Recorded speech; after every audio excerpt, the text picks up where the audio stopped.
Hey everybody, I want to welcome you to the special St. Patrick's Day edition of the Get Your Geek On podcast with your host Charles KIWACZ. The guy in this shirt. And the guy in this shirt. And the guy in the hipster hat. Anthony, by the way, I was loving your Facebook picture that you had you shared the hippie album cover. What? You shared a Facebook picture of you sitting on a white tiger, just like looking into the distance on a farm. Oh yeah, that's and old it looks school. like the best folk album. Like the two titles I'd come up with were "Tiger of My Heart" or "Moonscape Dreamgasm." Yeah, I like Moonscape. It just looks absolutely hilarious. But he's looking off into the distance, like every album. That's cover. an old one. I was only like 15 in that picture. Dude, you look hilarious, but I love that. But starting this week off, St. Patty's Day, of course, in the Boston area is basically like a national holiday here. So needless to say, it'll be a quick show so that we can get out of here and get to our St. Patty's Day plans. Starting things off the way we do every week, looking at some of the best shows on TV, and those are the CW superhero shows in a segment we like to call Sweekly. So starting things off, no Supergirl this week. They're taking things off for the musical crossover. So I'm not really that pumped about this at all. This has been like the year. This has been the year now since they've announced this, and I have literally been drank the whole time. So I'm like, is this the jump the shark moment? No way. I know they're all from Glee. I know they all can sing and stuff like that, but it's just like, this is so weird to me. Like, why do you need to be singing? The Supergirl episode isn't really part of the crossover, though, No, right? it's not. It's the Mon-El thing. I guess at the very end. It's going to be like they did with the four-way crossover, like the very last minute. Oh, the two-episode crossover that was actually 4 episodes? Yeah. So, I mean, I'm not really that pumped about this at all, let alone the fact that it's Music Meister and it's not Neil Patrick Harris. So, yeah, I was really hoping it was going to be him, not some hip-looking but now dude. it's basically like a Glee reunion because that's Darren Criss, Grant Gustin, and Melissa Benoist. So, I mean, what are your thoughts on this? I'm pretty excited. I think it's going to be awesome. I think it's going to be great. I never looked to my superhero TV shows for, like, high-quality, filmed entertainment. I just want to laugh a little and cheer on the heroes and also cheer on the villains and then shut it off. For me, it's just one of those things. It's like, I'm glad this is a one-off episode. It's literally like it's not tying into any of the storylines or anything like that, because that's what would piss me off. Because I'm like, how do we just keep going on like you guys weren't prancing around singing?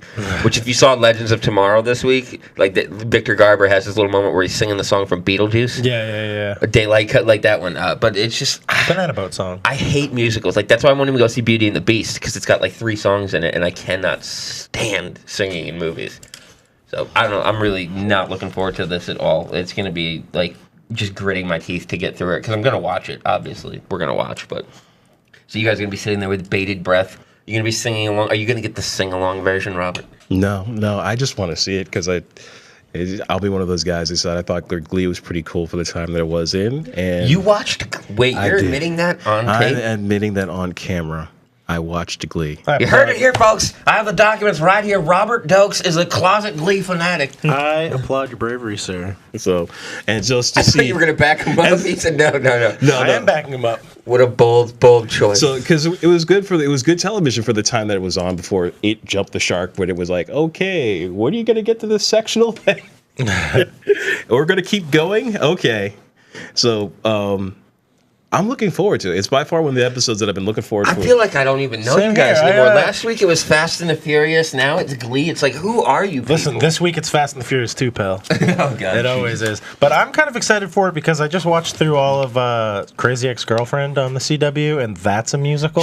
Rachel Bloom is Doesn't she have like a tumor or something? Like, isn't that what causes the musicals or something like that? No, she's just insane. Oh, she's okay. like She's totally she's insane. completely... It's actually like I went into it with no hopes whatsoever, and I ended up really liking it. I thought it was really No, that's funny. Scrubs I'm thinking of. That was an episode, the musical episode of Scrubs. It was someone that had like a pressure on their brain that and made then them everybody see switches into song mode. Yeah. I remember that one. I don't know why that was stuck in And there. then she died. But speaking of The Flash, so we did get this great Speed Force episode. This is our second episode of them going into the Speed Force. Last season was the Kevin Smith. Did you cry when... I did. The end? I cried. cried, like, I cried because they were just like, baby. what are you talking about with Jay? Yeah. Yeah, when Jay gets left in the Speed Force, because the whole episode, I'm like, I'm not even thinking that they need to replace him or No. anything like that. It's just the way he said it. He was just like, this is why I'm here. Like, and that was Oh my god. First of all, can we just talk about the fact that Jesse Quick was like, "Yeah, I'm going to Earth 3. They need a Flash now." It's like, what about Earth 2, where you're actually from? Yeah, and where all the villains live. Like, literally, like, we've never heard a bad thing going down on Earth 3. Every time they show it, it's happy, it's all bright, there's blimps flying around and It's stuff the golden like that. age. Literally, that's why you can have a 70-year-old speedster, because he doesn't need to do much. But yeah, man, the Speed Force was not playing around this time. No, it That was a wasn't. jerk. Well, it was like the moment you got in there, and it was very nice to see other like old characters from previous seasons. So you got to see Eddie Thawne, you got to see Robbie Amell reprise his role as Ronnie. Just to get a little bit of Wentworth Miller in there. A little bit of Wentworth always Miller in there. good. It was like, hey, remember these guys who sacrificed themselves for But you? do you guys not think it's a little weird that the three people the Speed Force manifested as are the three people that have died in weird energy blasts? Like, Eddie Thawne gets sucked into the wormhole at the end of season 1. Ronnie gets blown up into the one between Earth 2, and then Leonard Snart detonates himself in the Time Masters. No. Like, do you think that could be some, like, hint that maybe they're trapped somewhere in the Speed Force? I think the first two are dead. Dead. Gone. I mean, like, the And first- I think Colt's coming back at some point. I think Eddie might be Savitar. Like, either it's Eddie or Barry. Those are my two, like, hedging bets. I'm going with no. I'm not even going to go with Jesse. I'm thinking. I think it is Wally. Ooh. I think it is My Wally. left field pick is I hope it's like a crazed version of Max Mercury. That would And be then really, he's like really cool. reformed when when they beat him, he becomes reformed and What just if it's Jay? What if Jay goes mad inside the Speed Force, starts studying it and stuff like that, ends up creating like with the DC comics, especially with the Flashes, you can have that weird, messed up, paradoxical thing because Barry created himself. Like, maybe it's White Ginger Wally. oh wow, That would be or kinda cool. Cobalt Blue. That's who I'm starting be to neat lean as too. too. Malcolm Thawne, maybe just an alternate timeline. Yeah. That is interesting. I always hope that Cobalt Blue would come back as Eddie Thawne. The two things that are leaning me is the fact that he's got that blue underneath. It leads me to believe either Cobalt Blue or Future Flash because they both have that blue hue and everything else like that. And I think that there's something to that because they don't mess around with the uniforms. Like they tease those things. Like he's got the bolt. If you look at the Savitar suit, he actually has a lightning bolt on it, which I think is really cool. So yeah, if you look that up, it's actually pretty cool. It's big as hell too. Like you can't mess it. But it's one of those things. So it's like I really think that it's Cobalt Blue or the Flash because why would you have that? What's the point of having that bolt? and maybe Cobalt that's his Blue one and last tie Future to his Flash, they're humanity. both jerks. But that's what I'm saying. Like it's a tie to that Flash identity. So it's like, Oh why boy, that old that 90s Savitar costume is something else. Yeah, man, the Hindu guy. I am Fabio. I run very, very fast in a sexual way. Yeah. Yeah, Pretty so cool. like I think Future Flash. Also, getting to see Barry like face down the Black Flash a little bit Which, was first pretty of all, like cool. he wasn't even remotely surprised to see him. Like that's the He was part like, that kind "Hunter's of all yeah. of It them?" was like Hunter, man, what's up? Like haven't seen you in a while. So that threw me off a little bit because I'm like, you knew he was there. What's going on? He kind of kicked the Black Flash's ass. A little bit, yeah. Dude, how about we talk about he messed up Savitar in the week before too? Like he went toe to toe with Savitar Yeah. until Savitar stabbed him. Like So did Jesse. Jessie was She no screwed him joke, up. man. Jessie's no joke, but I think she's going to be dead. Like, I don't see her making it out of the season. It just seems like they're slowly cutting her all out. her ties to her characters. Like, let's get her away from her dad by having her leave Earth 2. Let's have her get away from Wally by going to Earth. Like, it's just like that seems like But the you way of just got writing a here. character out. She's dead. She's dead. One will fall. Well, But, the whole idea is like he said he had plans for me in the future, and I don't. And here's the other thing. Now Yeah. Barry's whole thing is like, oh, I'm not going to try to change the future anymore. I'm just going to embrace it. So basically, you're just saying we're going to let Caitlin go crazy and die because part of that future is Killer Frost still on the loose. Sounds That's why good. she's been going. So like, yeah, we're just going to embrace. You're like Well, Barry's selfish, and he's not because he's a hero. But I mean, he's Barry always Allen's not selfish He's in this always show, had let's be his priorities have taken precedent over everything else, pretty much always. Well, I mean, that was the whole point of the Speed Force in the first place. They're like saying, "Hey, dude, we gave you your Speed Force back, and you created Flashpoint, and we let you do that, but there are consequences to what he was doing. Yeah, I now mean, you have to own it. you have to own it." And so the idea is like all the things that he did.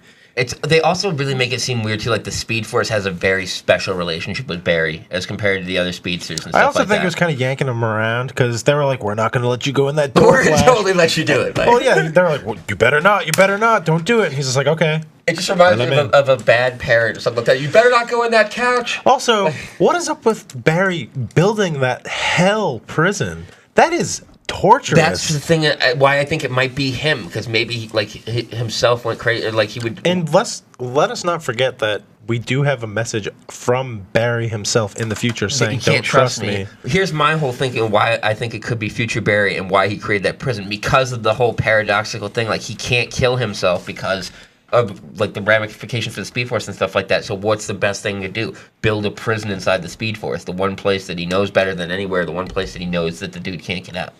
So, I mean, and especially when you could time travel, you could have gone back in time with the whole Alkalites and the Philosopher's Stone. But, like, there's so much that could be done with it because the Speed Force is literally a bridge between all points in time. So I'm leaning toward Future Barry. I think it would be a cool reveal. I also think that it could be something that Cisco, like, if you wanted to go wild out there and stuff like that. Because Cisco could enter the Speed Force, but he's been shown to not be able to, like, leave it and stuff like that at will. He kind of gets booted out.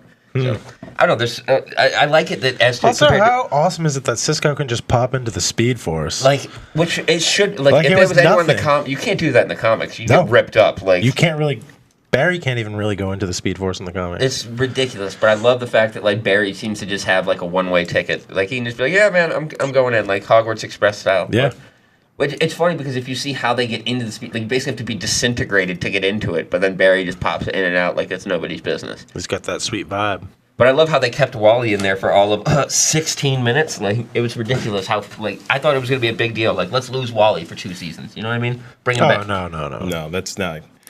I was expecting we were going to lose Barry for like a couple episodes, and that's how they can explain away the musical episode. But Musical episode all happens in their heads, which I like. Like the music master induces like a coma, and if you don't do what he says in the coma and stuff like that, you die. And if you die in the coma, you As die. they say in real life. in the trailer there, it's like stick to the script. Yeah. If you don't do it, you die. So And if you die in here, you die out there. Freddy Krueger style. So moving on to Legends of Tomorrow, which actually had kind of a really cool, like, emotional episode. It hit on a bunch of different levels for me, which I really liked. It was the whole, they had to go to the moon to intercept Apollo 13 from, like, actually landing on the moon and getting a piece of the Spear of Destiny. What was really cool is it was basically a buddy team-up episode between the Atom and the Reverse Flash. Like they both get marooned on the moon together in the Apollo landing, and they have to like team up to be able to get off stuff like that. Eobard doesn't have You powers can't even on the make moon. that sentence up. Like it's so cool. Like it was so cool because and Eobard even says he's like I miss working with a real scientist. He's like you may know this, but I worked with like Cisco and Caitlin for a long time. I really missed it and stuff like that. And he goes, it's nice to have another man and stuff like that. And then there's even another moment at the end of the episode where they come face to face again after they get back to Earth and stuff like that. And Eobard lets him like he's just like hey man, you know, until we see you again next time, stuff like that, and lets him go. So it's just like it was a cool little camaraderie. But there's this striking moment like where they're talking and working, and Ray's trying to get to like why are you trying to do this? Why are you trying to rewrite reality? And he's like, no man, I don't want to rule the world. I don't want any of that stuff. I just want to live. Like that was his whole, and like it was just this honest moment. Like he talked to him about the Black Flash coming after him and stuff. It's like that's his whole motivation is he just wants to live, and it was just a really cool like humanizing moment for a villain. Which like that's the type of stuff that you don't get in Marvel. And also, just in DC Comics in general, they never really try to humanize Eobard Thawne. He's like always almost just a maniac. It was like such an honest moment where you're like, dude, I disagree with that point because he loved Flash. And I forget what kind in of... the beginning, In the beginning, he was like a huge Flash fan. When he went to the Flash Museum. When he went to the Flash Museum, and then he realized that he was the Reverse Flash. Yeah, that's what he kinda actually what drove him tried to be crazy. the Flash for a little bit, like because he actually impersonates the Flash when he first comes back. So. But yeah, I mean, it's that show. The writing is really cool. But then the great moment they had for me was the Citizen Steel moment with his grandfather. Like he gets to like they basically pluck Commander Steel from the timeline to get his piece. And like they have this whole thing of like, oh, you're my granddad, and we finally get to meet again and stuff like that. And he finds out that like he had to leave his dad behind, and that's why his dad grew up to be a dick to Citizen Steel and stuff like that. And there was this cool moment where obviously Commander Steel, spoiler, sacrifices himself to save the team and stuff like that. But he had rigged a writing contest for his young son, Citizen Steel's dad, to be like brought into the Apollo mission so that he could meet him, even though he never got to meet his. But it was just, and he never got to be there. It was like an Armageddon moment, like. The daughter's there waiting and stuff like that, and Bruce Willis isn't coming home. And then Steven Tyler's just wailing. Yeah, that's somewhere. all. Like literally, I saw the Animal Cracker scene like playing there. Like, I don't want to close. Forgot about the Animal Cracker scene. Liv Tyler's belly button. Ugh. I think that was one of the most embarrassing stories for me. Like, legit, I was like the good kid growing up when it came to women and stuff like that. And this one girl on my junior prom night, I was like, I'm not going to go any further. But we had animal crackers. I was like, can I do the animal cracker scene from Armageddon? And that was like my big prom night moment. Tell me that, Chuck. Was walking animal crackers up a girl's stomach while in my head Steven Tyler I'm going to serenaded go. me. You guys have a good time. So Legends of Tomorrow. That wraps things up for Us Weekly this week. We're just abandoning Arrow entirely? It's just so bad. I'm for it. Prometheus, I'm 10 steps ahead, and you don't even know what game we're playing yet. I saw that in the promo, and I just like burst out laughing. Yeah, I just watch Arrow through the previews now. You can literally catch up on that whole show from the 30-second preview and intro. Absolutely. It's one of the, I used to watch some shows like that. It's like reading the cliff notes of a book. So moving on. Not much in the news this week. We got a couple new trailers. We got the Wonder Woman and the new Transformers trailer. The new Transformers trailer actually looks really, really good. Yeah, the girl, that was really I like her. Like, normally I don't really like the human characters and stuff like that. But you got moments with Grimlock. The whole police cruiser scene was cool. Drop it. The new Megatron looks insanely bad. He's holding Squeaks. And she's like, you think I'm afraid of you? It's like, that's Megatron. You should be. But, and then Bumblebee versus Optimus just looks like it is going to be the crowning battle of the movie. Which Why, is Optimus a bad guy? Yeah, Optimus gets turned by Unicron. Oh my god, just like the plot of Fast and the Furious 8. Family no more. You're witnessing the downfall of this show, folks. Every time Fast and the Furious gets brought up, an angel dies. And Anthony smiles. It's like I'm looking at the countdown clock, and it's just the end of humanity as that movie gets ready to come out. I told you, man. That's my opinion of population control. Is if you buy a Fast and the Furious ticket, you're euthanized, sterilized. I'll be sterilized. It's fine with me. You don't need to reproduce. We don't need more of those people. I'm just saying, man. If someone dies every 3 seconds, there's someone being born every 6. So if you're not making anybody, just boom, someone just fell down some stairs. Boom, someone just tripped on a skateboard. Like. And you're just gone. Someone just went and saw the Fast and the Furious. Like, you're gone. It's the downfall. It's like, that's how you get a Trump president. I'm gonna go see it. That's how you get a Trump president. I have the documents right here. The Fast and the Furious was an Illuminati scheme to get Trump in office. I'm gonna see it twice so that I essentially pay for your ticket. How's that? How's that? This movie's gonna make $1 billion. Like, I can see my eulogy now. Like, that'll be like the deep dark secrets. Like, we have the documents here. Chuck owned all 9 on special edition paid for Blu-ray it with his debit card. Special edition Blu-ray shipped to his house in a black box. Like, I actually gotta probably pick up that box set. oh my god, dude! All right, I gotta try to It's easy. It's okay. It's okay. Control Alt Delete. Like, just move. so There's a Venom movie. And yeah, there is a Venom movie, which I have long awaited this movie, but there's so many unanswered questions about this. Because number one, you're putting it out in a year, so it's like you're already fast tracking this. I don't know about. They don't have a director. They don't have a No, writer. apparently they locked the director up yesterday. The director was announced. I'm with you. Here's my whole. Well, no, have you not heard why? So here's the whole thing. So let me actually get into why they're doing this movie now. So rumor has it, so we know for a fact Spider-Man has been confirmed for Infinity War. Mm-hmm. The rumor has it the reason why this movie was greenlit, and greenlit for the date that it is, which is 3 months after Infinity War, is apparently in Infinity War, Spider-Man gets the symbiote. So they're going to do like a Secret War thing? Yes. So apparently that is how they're going to be setting up the Venom movies, and then they can launch full into the Venom, and then the second Spider-Man movie will be the Venom, the long-rumored Sony, because they've been trying to make that movie forever, the Spider-Man-Venom team up against Carnage. So that looks like where they're going to be heading with that. But the fact that this movie's been announced for a year from now, fast-tracked already. I mean, Infinity War has been in the stages for 10 years. Yeah. I mean, so that's why that movie's getting made. But, I mean, what are your thoughts on this? Here's my whole question. What Spider-Man are you using? I mean, how are you going to say, is Spider-Man in this movie at all? Is this just a complete Venom spin-off? Like, there's no details now. I do not want to see just a plain Venom movie. Neither do I. You need to set Venom up. This is the same company that thought making a Sinister Six movie was a good idea. For the third Spider-Man movie. Yeah, so Sinister Six, no, don't do this. If Marvel does not have its hands on this, don't do it.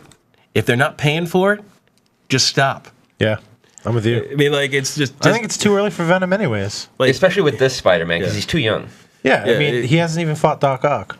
You have to establish the Rogues Gallery first. I know Venom's the go-to one immediately, but get an Eddie Brock. Make an Eddie Brock character that's believable. Don't give me don't you want to sympathize when he falls and like becomes Venom? You want to feel bad for the guy. I hated Topher Grace. Like, that whole movie, I was just like, you're just entitled a little bit.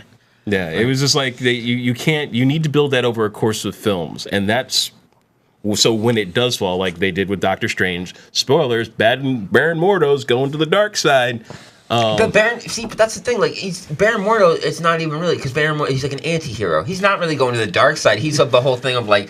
There's too many people like with access to the nukes. Like that's basically there's too many people. But even outside of that, it's you want to bring him to that point where right now he's in that place where he's doing it. He's not going to go probably against Strange just yet. But when he gets to that fall from grace, you know it's going to happen, and you want to see that with the Eddie Brock character. See, that's the Marvel like pitfall to me is like all their villains are only villains to like 3 people. Yeah.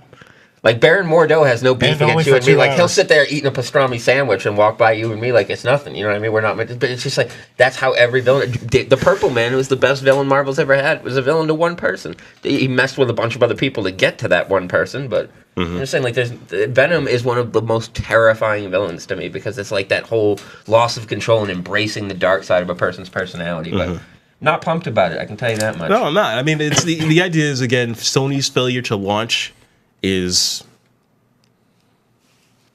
high. So pretty much. Moving on, Aquaman has been pushed 2 months to December 21st of next year. Rumor has it that the Batman movie has been delayed, and the Aquaman is not going to be the only movie shooting this year. Apparently, they want to replace that Batman date and get either Flash, Green Lantern, or Suicide Squad 2 filming this year. Ugh. Okay. Yeah. All right. Good note. Suicide Squad won an Oscar at least for best costumes. Best makeup. Ugh. Like that, it wasn't even best costumes; it was best makeup. I honestly, yeah. I mean, I guess that damaged forehead tattoo is really. But if you don't think Oscar-worthy. DC's going to ride that Oscar-winning picture, Of course. Suicide Squad. Of course, Of course. that was the kiss of death for the hopes of a good I love movie. that. You know what made fun of that and why I can never take it seriously when they said it anymore is Tropic Thunder. When they make fun of it in the previews at the beginning, like MTV Best Kiss Award nominee, Tobey Maguire. Like, it's just ridiculous how they do. Like Vogue magazine's hottest butt Miss December.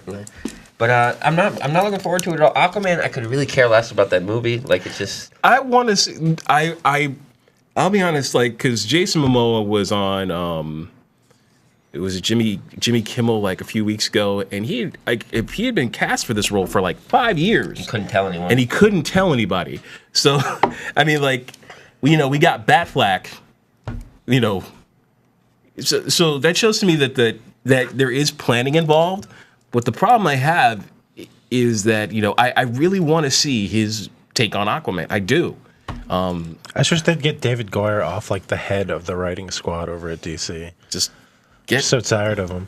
I feel like he sits in his office with the Lego Batman song playing in his head over it, like darkness. He hates superheroes. Literally. David Goyer hates superheroes. He said it himself at Comic-Con. Yeah, the Martian Manhunter comment Yeah. too. Yeah, like that. Ugh.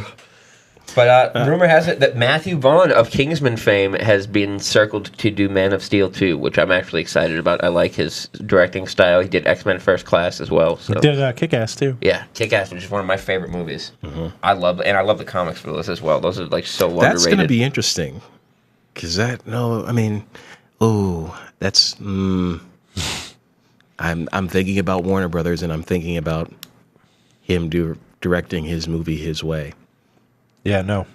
That's Warner not, Brothers has like a really heavy hand in the studio when it comes to making their superhero movies. That's why they always change up all the time, where like the script flips and then they have to do a year of reshoots. It's ridiculous.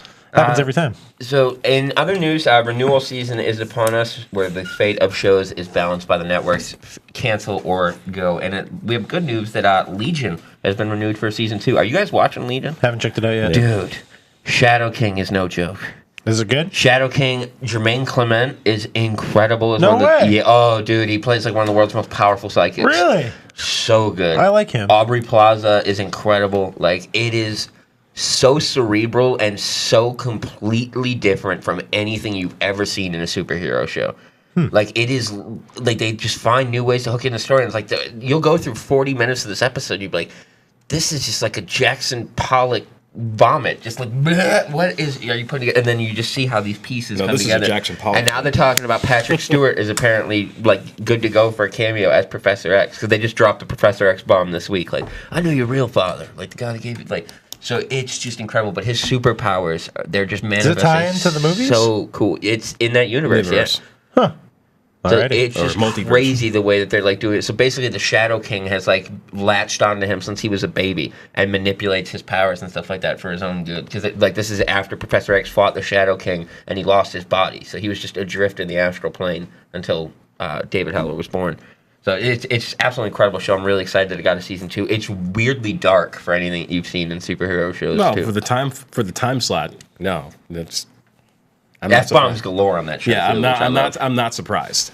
So moving on into something I'm very not excited about at all, and that is movie news this week. Apparently, a record opening is upon us, and that is Beauty and the Beast is projected to open to 200 million worldwide. I can see that. 110 domestic is what they're saying. Yeah, I can see that. That's insane to me. These Disney remakes are getting out of control. The Jungle Book made buku bucks. Beauty and But the it was Beast is like awesome. one of the top I like 3 the songs. Jungle Book. The Jungle Book was good, but you know why? Because they kept it to one song. You got Bare Necessities, and you got it for like 2 minutes, and then that movie was Yeah, but great with because the Favreau knows what he's doing. That's why I'll go see The Lion classic King. Disney movies, like especially like Beauty and the Beast, where everybody knows like all It's a those songs. bestiality Stockholm syndrome smut film. Like, Hey, you don't need to convince me, man. I'm just telling you what people I'm think. just saying, like, can we be real about the fact that, like, here's my whole thing with this movie: the outrage of like, oh, there's a gay character with 2 seconds of a gay kiss. There is a woman in love with a beast, like literal bestiality on screen, and nobody looks at that with us and bats an eye. But one character is gay for 6 seconds, and suddenly, like, let's burn the house down.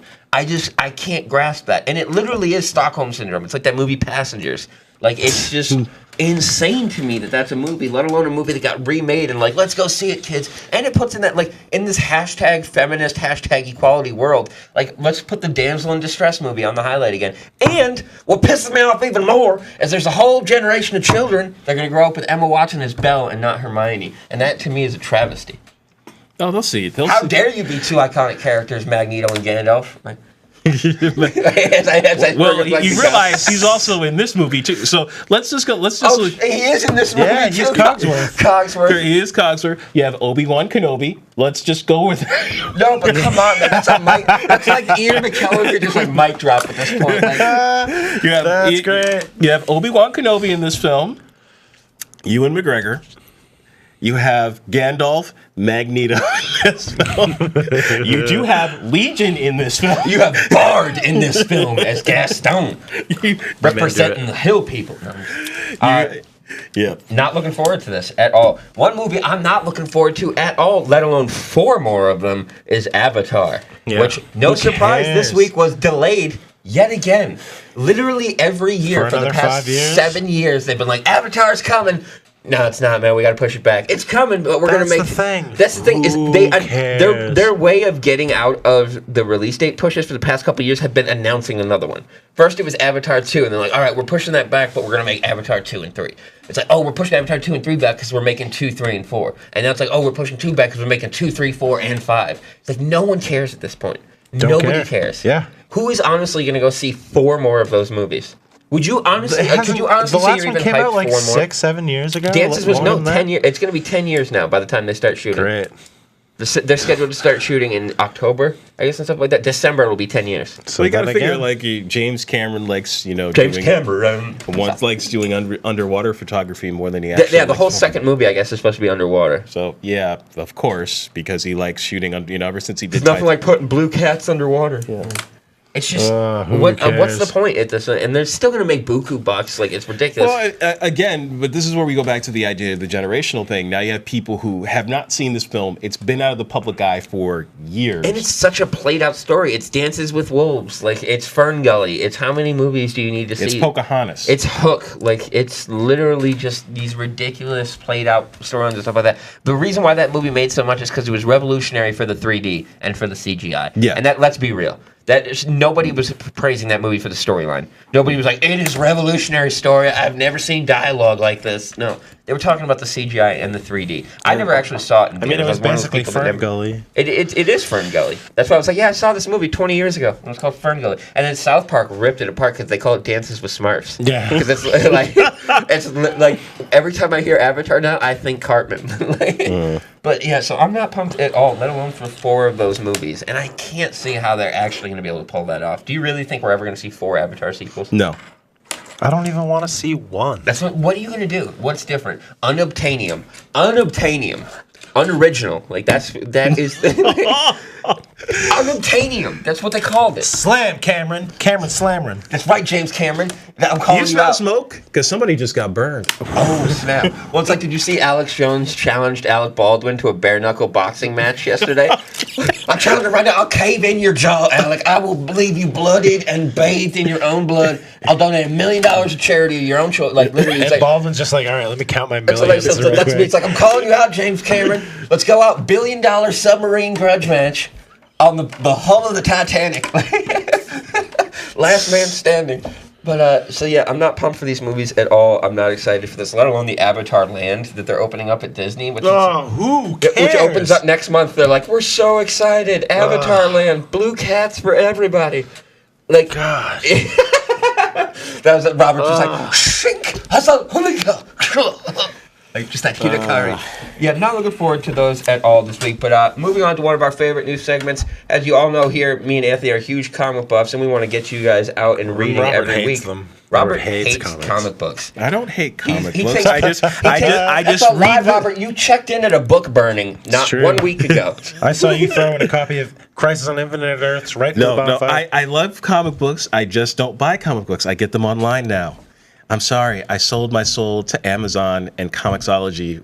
Because there's nothing like flipping a page that's not there. Have you ever checked out InStockTrades.com? No, I have not. That's probably my shameless plug. We're not getting paid to say that. That's We're probably just a my fan. favorite place to buy comic books because they ship for free if you spend over $50, like a lot of sites do. But you can find any trade that you would find in any store for 50% off. That's awesome. Even brand new titles are 50% off for like the stuff that comes out this week. But the iPad just works. The iPad's nice. That's how I get all my Marvel comics. That's Is just, digital. it just digital just keeps my It's nice. space Are clean. you subscribed to Marvel I will Unlimited? always buy. Yes. I will pretty always awesome, support the paper industry. No, I I do do support both. the paper. It's just I buy DC and then I use Marvel Unlimited for my Marvel books. It worries me though, because I worry about the paper comics going on. Because I'd stop reading. I'll never go digital. I'll never be that guy. They won't. They'll never stop. There's just printing. something to me about like that flipping the page and just that shock. they're- Like, oh They're no just way! they're Like, considered a collectible more than they are considered literature. So and I can't tell you how don't many see books them. I'll go to the store and buy based on the last page. Like I'll flip to the last page, see what they're setting up for the next issue. And be I like, do oh, the same sure. thing. Yeah, like it's just there's something inherent about like the comic shop mentality. Like I love the routine of going to the comic shop every Same. Wednesday, Yeah. getting my new books. Been doing it for almost 20 years. It's robotic. It's like, oh, it's Wednesday. And it gives you like everyone's like, oh, hump day and stuff like that. And comic fans like, no man, new comic day. Yeah. Best day It's of the week. basically Friday, yeah. It basically is like Nerd Friday. But I have 2 polls this week. I was gonna pick Superman because I've been loving the Superman Reborn storyline. It But really is. my disappointment at the lack of any sort of reveal for Mr. Oz bumped it down to the bottom for me. Well, we're gonna be getting our reveal in the button crossover, which starts in 2 weeks. But I so. wanted something, just a taste, but I got nothing. It was kind of cool to see New 52 Superman bouncing around again. But I'm going to go with Trinity this week. Took a break from Francis Manapul, who's usually the artist and the writer, replaced by Cullen Bunn, who's like the master of writing supervillains. We basically got like another dark Trinity with Lex Luthor, Ra's al Ghul, and Cersei, which was really Game cool. of Thrones crossover. And they're No. kind of just exploring the deeper meanings of I've the never Lazarus heard the name Pit. Cersei outside. She's Game a of Wonder Thrones. Woman video. Yeah, she's a Wonder Woman villain. villain.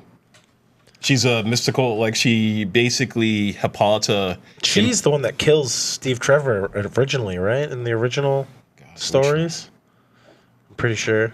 Which caused her to like give up her powers and become white suit super spy, right? Yeah. I could be wrong there, but I'm not deep on my Wonder Woman lore. I like Wonder Woman a lot. She's outside of Cheetah. That's her biggest villain, One of yeah. her biggest villains. It's interesting to see her played out differently. She's like kind of like dark skinned and really long, like maroon colored hair. Last time we saw her, she was a short little white girl with a blonde pixie cut and the Brian Azzarello run. Well, yeah. But I don't know, it was just kind of cool to see Lex sticking to his guns and staying the superhero route. Like one of his inner monologues, which I just thought was great writing for Cullen Bunn, was just like, I'll never be able to wash the filth of this villain team up out of my mouth for the rest of my life because he's teaming up with Ra's al Ghul. So it's nice to see Lex like still on point, still being a hero, trying to become the Superman that people want instead of the Superman that people need. Anyways, that's just my quick rundown on Trinity. My other one was Nightwing by Tim Seeley. Just because it was a big throwback issue to one of my favorite Batman runs of all time, which was the Morrison run with Damian and Dick as Batman. And the cover, it's great. It's just the two of them standing in front of that old 2000s Batmobile with like the red dome, which I loved. And it's just good to see the two of them teaming up again and taking on the bad guys. And there was a couple big reveals this week too, with Dick Grayson possibly being or becoming a father. And also, please give me one panel of a Maury Povich paternity test. Yeah, pretty much. It's Damian holding up a pregnancy test, going, "Grayson, you fool," doing that classic that he always does. But it was kind of cool. Grayson, in the case of the man who should have something pulled happens to Dick where he's like poisoned with some sort of spell, and he sees a drop of blood fall like in front of his face, and then he's exposed to the multiverse, and he sees all the different versions of him, like the Kingdom Come version. Before Rebirth, before Flashpoint, all these versions come, and he can't figure out like which timeline is the real one, which is interesting just in like the grand scheme of the Rebirth buildup, because the same exact thing's happening in Wonder Woman. There's actually a panel of him holding up a pregnancy test. There's a panel of Damian holding it. He like finds it on the floor and he's just like, "You fool!" I just hear like the old school Super Friends voice. Did Dick Grayson knock this woman up? Did he pull out? Will he claim this little baby? Find out more next week's episode. Yeah, but it was pretty good to basically watch their back and forth between Damian and Dick. I always loved their rapport, and it was just good to see them again together. So make sure you check those out for this week's Pull of the Week. We have some great books for you, so check out Trinity and Nightwing as well. Now, moving things on here as we wrap up, we'll make sure you check out next week's episode. It'll be all about our March Madness Heroes Villains bracket. We were going to do an Iron Fist special, but I'm 6 episodes into that show, and it is a cinematic abortion. It is awful. It is seriously hard to get through. Chuck sounds I would pissed. rather go for a back-to-back colonoscopy session than have to go home and watch the back half of this season. I'm really not looking forward to it. Sounds like you really like colonoscopies, Chuck. It's really not good. No, it sounds like he really likes invasive surgery. Yeah. But I can't. Right, anyone that knows me knows that I can't even stand the sight of a hospital. So that's what I'm saying. I'd rather just go set up shop in the emergency room. Here, let's give you this. Let's give you this thing of Pedialyte. You can do that. But moving on, we do want to announce one of our great new partners that we're going to be working with for a long time to come here is Batjeepster Rings. We've been teasing it for a couple weeks now. Dude makes absolutely incredible rings, but sent us some great stuff that we're going to be giving away, especially some great ladies stuff, Wonder Woman, Flash, Arrow. We've got some giveaways running up on the page already, but I just wanted to have you guys take a look at some of the stuff that he sent us so you can get a gauge of what he makes and what his work is going to be, and we want to make sure that we plug him throughout. So make sure you check out all the Batjeepster stuff that will be at the end of the episode here, and our other sponsors as well, Slab Pro, Ominous Press. But moving on, so you guys, Batjeepster sent us some absolutely great rings. Some of these are prototypes. Some of them that you can get, we'll have the links and pictures up for everything. But I want to pass these down for you guys. This is starting off, this is our Phantom Lantern ring. For those of you that are reading the Green Lantern comics, the new Phantom Lantern debuted a couple months ago.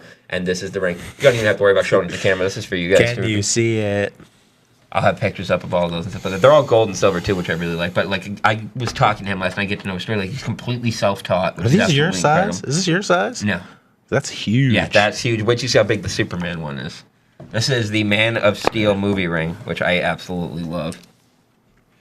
That one's a really cool ring. It's huge, though. That's what it's the display ring, yeah. Yeah. Does he make Legion flight rings? He does. That's cool. Oh, that would be I awesome. could dress up like Booster Gold. Oh, my God. He actually has a Booster Gold ring. Wow. Yeah. But absolutely incredible work there. So that is the Phantom ring and the Man of Steel ring. This one I really, really like. It's creative. It's the Transformers Matrix of the Primes ring. And it kind of reminds me of a class ring. The way You've got the touch. You've got the power. That's great. I'm showing my age. Oh, man. It looks like the craftsmanship is Allspark. absolutely incredible. Yeah, that's what it's meant to look like. It's the Allspark.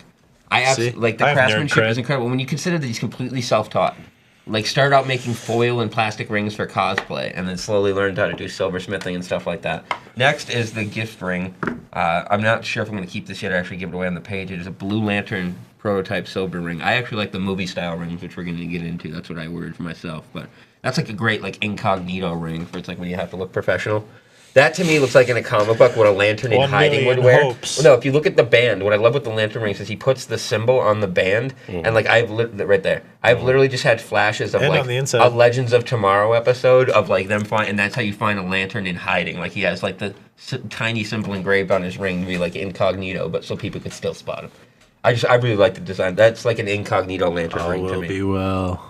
Next, we have the movie style rings, which I absolutely love. And Anthony has a lantern ring you should love too. This is his take on the Black Lantern ring, which is absolutely flawless in my opinion. Rise. Just wearing it like makes me feel like a Black Lantern. Nice. The skull, the symbol, the veins. Can you resurrect Alan Rickman, please? Hello, Alan Rickman. There he it's is. me. Have you ever seen that Family Guy cutaway?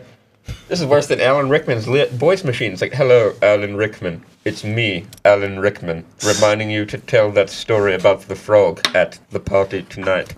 There you go. What else we got? We have Ba-da-ba-ba-ba, which is going to be the greatest prize that I cannot wait to give away. We're going to be doing a scavenger hunt at Super Mega Fest for this ring. And this is the CW Flash flip-top costume ring. Solid gold, my friends. Solid gold! It's absolutely incredible. It is their Oh, when's take. Barry gonna get his suit ring? Really, it's like you guys can create breaches and this stuff and everything else like that, but you can't compress a costume. That's one thing. Come on. We saw it. They teased it in season 1. And Eobard had one. He had one. And he has, and like he even asked, so how'd you do this, man? Like I love that he even asked him that at one point in the show. But Is that his symbol that's engraved in the middle there? It is. The Batjeepster logo. He has them on all of his rings. If you actually look there on the base of all the rings. It's like a Justice Society type. Yeah, which is really awesome. Is he actually made a ring for Jeff Johns, and if you look at his logo, he thinks that they actually might have homaged him with the Phantom Lantern. Because if you look at it, his logo is the Phantom Lantern logo. Just if you took a piece out of it, you get the Phantom Lantern. Oh, true. I thought that was really cool. He's made rings for Stan Lee, Kevin Smith, Jeff Johns, like Todd McFarlane, tons of great people. And he's going to be working with us, doing some great stuff. We're going to be using him to using our audience to try out some new ideas for him, doing tons of great giveaways, and then great pieces here for us to review. So make sure you guys check out everything that we have featured there. I'm going to have picks up. We're going to be running giveaways for the next month, so at least. And then doing that great scavenger hunt at Super Mega Fest for the Flash ring. But I'll be very excited. He's going to be sending us more lantern rings. He's got an Alan Scott one that he just did. He just did a Guy Gardner red lantern ring. He's working on an orange lantern ring right now. And then he's got also Larfleeze. The Larfleeze. He said that the orange lantern, he wants it to be super unique because there's only one orange you can lantern. only make one, yeah. Yeah. So it's going to be like really gaudy and cool, which I really like. But the style of these movie rings is absolutely incredible to me. Precious. It's so good. That's literally what I feel like right now. I'm like, yes, the preciouses. But absolutely incredible. So make sure you check out those giveaways and check out all the great stuff in Batjeepster in his Etsy store. Find him on Facebook at Batjeepster Rings. So any final thoughts for this week's episode, guys? I just don't care about Avatar. They like the Fast and the Furious, and they like Glee. Hey, millions of people like the Fast and the Furious. They're billion-dollar grossing They're not our films. fans, though. Like, I don't want you watching the show if you watch the Fast and the Furious. But I do. And there so goes does he. half our audience. Go right there. marry your third cousins. Go eat your backwoods. Billion-dollar canned property. beans. Duck Dynasty watching mother. I can't stand you. $1 billion grossing property. Let me tell you something about no one people who likes watch the Fast and the Furious, okay? I will build a wall around you scumbags, and I will make... No, I'm just kidding. I'm just not a fan of those films. I don't get how you can make 8 movies about cars and no one dies. It's not about cars. It's We do about have the a bit of people who breaking news, drive though. them. We have news of a cameo in Black Panther. Vin And Diesel. it is going to be a very small cameo. It's going to be a single ghost scene, of but I think it's Paul going to be Walker. one of the greatest movie cameos we've ever seen. Robert Downey Jr. will cameo in Black Panther. As? Lincoln Osiris from Tropic Thunder. That is Really? not a joke. That is not a joke. He just posted it to his Instagram. Oh, my God. Well, Just happens a background we're actor all for wondering one when scene. Marvel would jump the shark and roll. That's That's Robert. not jumping the shark. That's what Robert- Tropic Thunder was like a. That's one of my favorite movies ever made. Robert, now before we launch into your opinion on this, as a black man, what are your thoughts on Robert Downey Jr.'s portrayal of a black man? It was like Nailed it. It was like one of those things where I thought it was funny for what he did, but at the same time, it's like you're like, that's really kind of racist because I'm the dude playing a dude disguised as another dude. You don't know what dude he is.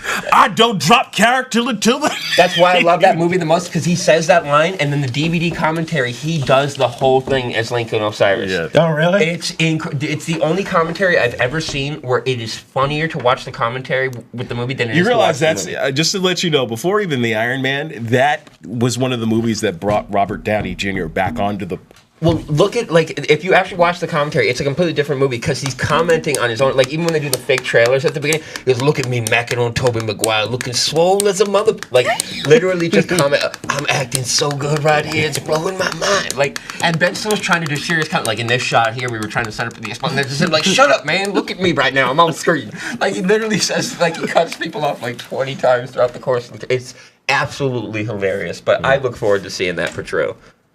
Okay. What are your thoughts, Robert? Can Robert Downey Jr. get an invite to the family barbecue? Does Lincoln Osiris? He'd probably get an invite. Whether or not he'll actually show up and stay and be like talked to is another thing.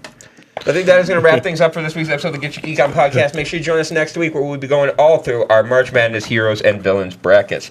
Be sure to check out our partners, Batjeepster Ring, Slab Pro, Ominous Press. And for this week's episode of the Get Your Geek On podcast, I have been your host, Charles KIWACZ. I'm Robert Dokes. I am also Robert Dokes. Have a wonderful St. Patrick's Day, and what are we going to do about the potatoes? Have a week, guys. Talk to you later. Bye. Oh, boy.